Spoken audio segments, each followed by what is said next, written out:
Man, I don't have a cool intro like Jeremy. Jeremy, can you go ahead and start? What do you mean, Blair? You mean something like you're listening to Jeremy the Madman here on the Adaptable Octopus with Blair? That kind of intro? On today's episode, we're going to be talking about the disabled life and the ups and the downs. And so let's go ahead and dive right in. You ready? Mm-hmm. Absolutely. Um, First of all, welcome. Life. Who are you? All right.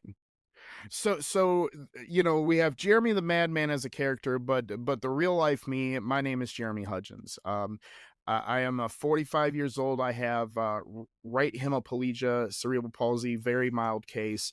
I do a lot of things in life. As I always say, I'm a jack of all trades, master of none.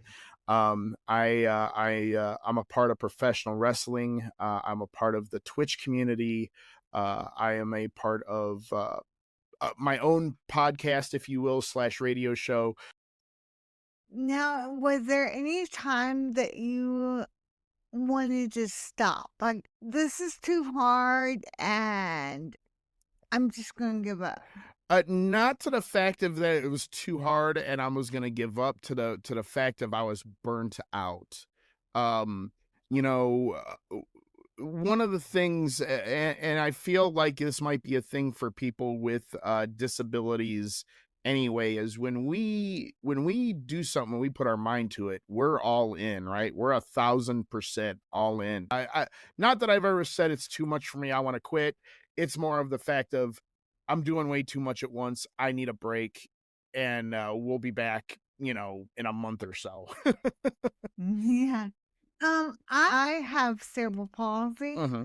and you also have cerebral palsy. Yes, I do. Um, so I have felt like I don't belong.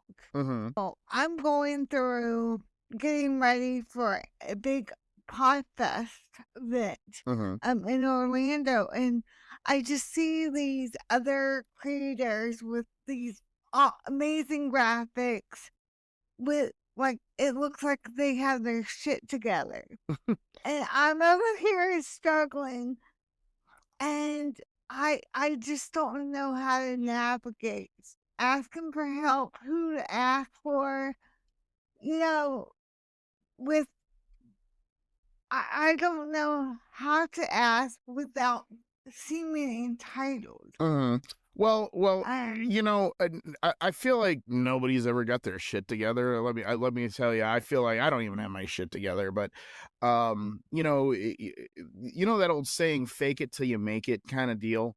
Um, you know, when when you jump into something new, especially like, um, doing radio or doing the Twitch thing, and creating content. Rome wasn't built in a day, so you take your lumps, you learn from stuff, right? Actually today um I had to ask for help with something from my buddy. He created something and he's like, here it is. And then I'm like looking at the instructions, I'm like, oh good lord, I need to he needs to walk me through how to implement this, because this literally looks like, Chinese to me. um but yeah, just Rome wasn't built in a day, and you gotta kind of take it step by step, and learn from mistakes, and go from there. And that's what I've done with being in the business of media for 20 years. no, you said fake it till you make it. You've been in the business for 20 years. Do you Hmm. still think you're faking it? And do you think you made if I made it, I'd be entertaining billions of people all over the planet. But no, I am very happy with where I am and what I'm doing. I like keeping things a little bit small, so that I can control it, because as you get bigger, then you can't control things, right? You need help and what. So I try to stay small and to the fact of I give myself enough workload that it's not overwhelming. Now, let's talk a little bit about your show. Mhm. And I know you play like you call your fans, and I'm gonna say fans, correct me if I'm Oh wrong, yeah. but you play this character Mhm. of being in an asylum, being a madman. Mhm. Now, Absolutely. how much of that character is really who you are? So that is me amped up to like 1,000. All right. So that's really me. I just amp up my life by, like I said, 1,000%. And I have this whole moniker, right? I'm Jeremy the Madman. You're in the asylum. My fans are my inmates, and because and every time I refer to them, I refer to them as such, as inmates. And you know I play a little bit of whatever, that there are things we don't touch on in the asylum. It'll create discussions that might feel some uncomfortable, which is, we don't talk about religion, we don't talk about politics. Those are the only real two rules that I have on the channel, to that facet, right? Because again, we're here to have fun, we're not here to get into political infighting, right? Um so you know some people come in, like I have two people um that have recently joined up that have really made a connection to me. This dude, he goes, "You don't know how much of an inspiration you are to me just because of you coming on here, doing what you do and being engaging with me." And I said, "Man, I'm just me." I guess to wrap things up on this is me, by having those two people reach out and say, "Hey, man, you're great. Thank you for being you," is that they saw something that is very different from other Twitch streamers that they watch. Yeah. I talk about religion in my podcast because that's who I am. Right. Like, I love Jesus. If you were going to ask me how I make it through life, I'm going to say I'm a no limit soldier. Right. Like, there's times where I have to go into battle, Mhm. but just because I want to be seen. Mhm. Can you relate to that? Oh, absolutely. We always talk about boots on the ground and lace them up, right? Yeah. Because what happens is growing up through my life, I've had a lot of people tell me, "Oh, Jeremy, you can't do this. Oh, Jeremy, you can't do that." And what's one thing you don't tell somebody with a disability? No, because we're gonna show you that we can, right? So to that, it's we always have to put ourselves, and I say people who have a disability, we feel like we have to prove something to people because we have something that hinders us. Yeah, it's always just, it's kind of crazy what we put ourselves through to try to prove points. And you're right, we just got to lace them up and trudge on And yeah, handle the business. um, I it's funny. You're right. Hemiplegia, Mhm. cerebral palsy, and I'm left-handed. Left side Well, hemiplegia. you So take us in half and we'll get one big good person, so we got that going for us. I love that. I love that. Uh, Right. I think there's a label on cerebral palsy that just doesn't doesn't work for everybody. Right. Like, I don't fit into the normal, Right. cerebral palsy. You are the actual first person that I've talked to that I met with my type of cerebral palsy. Okay. So, yeah, and so I just really connected with you.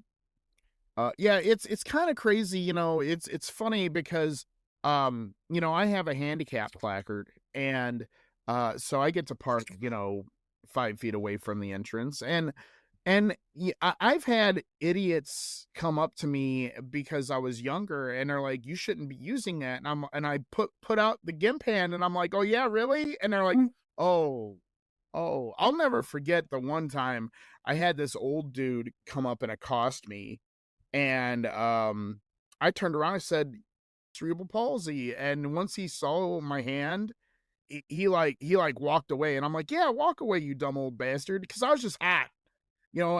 Kinda like it was a "how dare you" moment, like, "I don't judge you, you crusty old man, why are you judging me?" Right?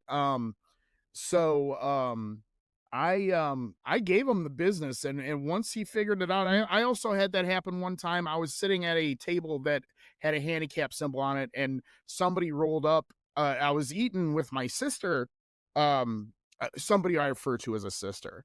I was eating with her, and we were sitting there because my back wasn't having it, and I sat down because I was like, "It's right here." And this guy in a wheelchair, because my hand wasn't visibly shown because I had it below the table. Um, he was in a wheelchair, and he's like, "Hey, this is for me." I said, "Well," and I picked up my hand and I put it on the table. I said, "I will move." I said, "But I am disabled too, and I was having a very bad day of walking today. mhm. But I'll move for you since it is easier for you." And the look on his face was just pure like, "Oh crap," and it's like, Yeah. and so it goes both ways. So it's just kind of wild and crazy that we even have to go through that kind of thing. Yeah. Like I said, I notice it goes either way. It's either, oh, you're not disabled. Hmm. What are you talking about? Or you just got that because you're disabled. Have you ever experienced that? Um, I have earned everything that I've got. I've never once had it where somebody's like, "Oh, you got that because you were disabled." Um, and even if that would have been a thing, I would have been like, "Excuse me, no." But I have never had to deal with that type of thing. No. I know that we've talked about our growing up experiences. Hmm. We have very similar growing up experiences. So, like that's where the combat boots come from. Like I've been to war. Right. Yeah. It's funny because there's that old saying, um, walk a mile in my shoes, and Mhm. people don't get it. We've been, and also it's not the age, it's the mileage, right? That's another saying that I Yeah. like to say. Well, double my mileage because I have challenges and I have cerebral palsy. What takes somebody 10 minutes to do would take me 30 minutes to do. Right, right. And we've talked about like the simple stuff. Yes, And, absolutely. and So yeah, like there are some things that I like I tend to shy away from just because usually if I'm buying it, I'm not gonna spend, $25 on a steak. But if it's bought and paid for, I'll and I'll get steak, and what I'll ask is, when I order it is, "Hey, can you have the cook cut it for me since I'm got a little bit of hindrance here," and it comes out, it's already cut, and I tip the cook a couple of dollars saying, "Hey, thanks, you didn't have to do that, but you did, and I appreciate." when I go out in public, I know what restaurants I could go to and what exactly I could eat. Right. Like, it was one of those things like for a while there, I finally had to swallow my pride and say, "Hey, can you have the cook do this for me?" And again, they have no problem doing it. What is one thing that you're most proud about? Most proud about, I Yes. think I think because I think I'm most proud about is I've never given up. Um to borrow a tagline from a pro wrestler who has since left this earth is just prove me wrong. 9 times out of 10, guess what? I Mhm. did it. And so I Right. proved him, I proved him wrong. So Let's talk about school. I know that you said you didn't get recognized until your high school. Yes, because I feel like now this is my own opinion. I feel like in the 80s and 90s it was taboo, right, to talk about people with disabilities, and oh, they don't know any better, this, that, and the other. Um, I really didn't get much respect in school until my junior year, and that was only because we moved to Louisiana. But down there, they at the time, back in 97, 98, 99, I was more accepted down there as somebody that wasn't a freak, if you will. Um, Yeah. and was just cared for. And Yeah. Well, I had a very different experience. Now, what is something that you deal with that no one else knows? People just don't understand how much pain I'm actually in, and I don't broadcast that. Now Yeah. now sometimes like, oh man, I'm hurting, but I don't tell anybody how much pain I'm in. God, that's my burden to bear, not yours, right? That's how I feel anyway. And Yeah. and that's how I think. I've had people, oh, oh, I have cerebral palsy. Oh, I'm sorry. Don't be sorry, because Yeah. I'm we work around it.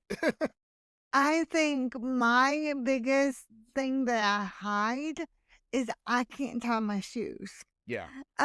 So I had these shoelaces that nobody realizes there are no ties until I tell them. So, I can't buy a regular size of dish soap because I can't squeeze it out. Mhm. Is there anything like that around your home? I don't have issues with the dish soap thing. I can do that. I don't have when it comes to like cleaning products and stuff like that, I'm not very limited to that.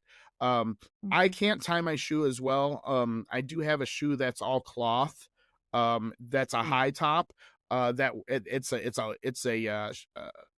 a slip on, if you will. That works for me. The one gripe I have in life is, um you get all these basketball players and whatnot, and they're like, oh, here's my shoes, and none of them are for anybody that has a disability. I've called Nike. I've called Nike, I've called Skechers, I've called Reebok. I said, look, why don't you guys design a shoe with people that can't tie here? I'd buy it. You tell me it's $175, I'll hand you my credit card right then and there, Mhm. because I need that. I need that support. I need that stability, and I would be the first in line to buy it. But you guys don't think about It's something we talked about that nobody realizes it. And we were talking about our handwriting, just Mhm. just our signatures, Uh-huh. and how I'm embarrassed because my handwriting is so bad Oh, I think yours that is I great. Looks much better than mine if I'm in a hurry. Let me tell you. yeah, we were comparing handwriting earlier. Um, yeah, there's just so much stuff. If you could tell the world one thing, what would you say? Um, don't feel sorry for us. We are normal human beings just as much as you are. We just have challenges, and we have I might take a little bit to get out of the car, as to where you can get out of the car in 2 seconds flat. Treat us like normal human beings. That's all we ask, because we are just that. We just have challenges, and um uh you know you'd have you'll have no idea, once you get to know me, how much relatable I am to whoever it is. I love that advice. And always remember to stay adaptable and just keep thriving. Thanks, everybody. Bye. Thanks for tuning in to the Adaptable Octopus. If you enjoyed the conversation, don't forget to subscribe so you never miss an episode. You can listen on your favorite podcast platform, whether it's Spotify, Apple Podcasts, or anywhere else you love to stream. And if you have a moment, leave a review or share the podcast with someone who might enjoy it too. Your support means the world and helps grow this amazing community. Until next time, keep adapting, keep thriving, and take care.